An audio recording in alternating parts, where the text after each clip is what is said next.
श्री शिवाय नमस्तुभ्यम। स्वागत है आपका शिव पुराण श्री शतरुद्र संहिता 36वें अध्याय में। अश्वत्थामा का शिव अवतार। नंदीश्वर बोले, हे सर्वज्ञ सनत कुमार जी, देवगुरु बृहस्पति के पुत्र मुनि भारद्वाज हुए और उनके पुत्र के रूप में द्रोणा का जन्म हुआ। द्रोण बचपन से महान धनुर्धारी, महातेजस्वी और सब अस्त्र शस्त्रों के ज्ञाता थे। यही नहीं, धनुर्वेद और सभी वेदों के महाज्ञाता थे। अपने इन्हीं गुणों के कारण आप कौरवों और पांडवों के आचार्य बने और द्रोणाचार्य इस नाम से प्रसिद्ध हुए।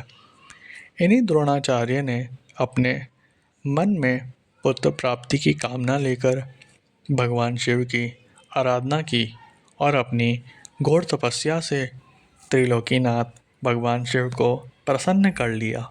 शिव ने उन्हें साक्षात दर्शन दिए।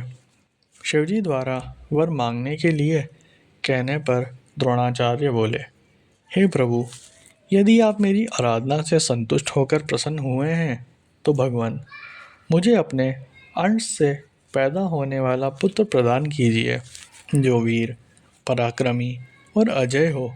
द्रोणाचार्य को उनका इच्छित वर प्रदान कर शिवजी अंतर्ध्यान हो गए। तत्पश्चात मुनि द्रोण प्रसन्नतापूर्वक अपने घर को चल दिए और वहां जाकर उन्होंने अपनी पत्नी को वरदान प्राप्ति के बारे में बताया, जिसे सुनकर उनकी पत्नी बहुत प्रसन्न हुई।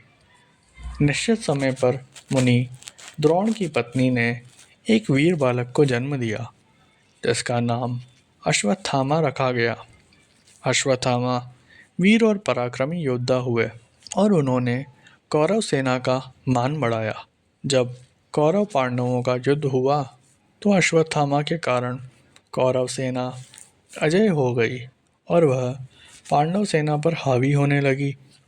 शिवजी के अंश से उत्पन्न होने के कारण ही अश्वत्थामा ने पांडव पुत्रों को युद्ध में मार डाला था।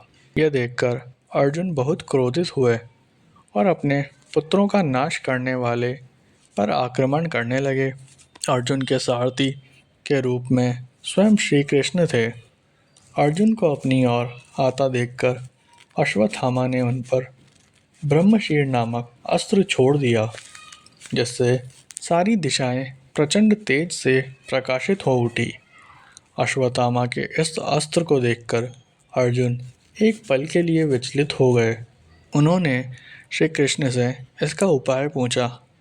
तब श्री कृष्ण बोले, हे अर्जुन, यह बहुत घातक शक्ति है और इससे तुम्हारी रक्षा स्वयं भगवान शिव ही कर सकते हैं। तुम उन्हीं का स्मरण करके इस अस्त्र का नाश करो। तब अर्जुन ने हाथ जोड़कर भगवान शिव की मन में बहुत आराधना और स्तुति की। तत्पश्चात उन्होंने जल को छूकर शिवास्त्र छोड़ा। इसके प्रभाव से अश्वत्थामा द्वारा चलाया गया ब्रह्मशीर अस्त्र शांत हो गया। फिर भगवान कृष्ण ने अर्जुन सहित सब पांडवों को अश्वत्थामा से आशीर्वाद लेने के लिए कहा। श्री कृष्ण की आज्ञा मानते हुए सभी पांडवों ने अश्वत्थामा को प्रणाम किया। तब प्रसन्न होकर अश्वत्थामा ने पांडवों को अनेकों वर प्रदान किए और फिर अपने कर्तव्य को निभाते हुए कौरव सेना से मिलकर पुनः पांडवों से युद्ध करने लगे। इस प्रकार भगवान शिव ने परम भक्त द्रोण के घर पुत्र के रूप में जन्म लेकर अनेक लीलाएं रची।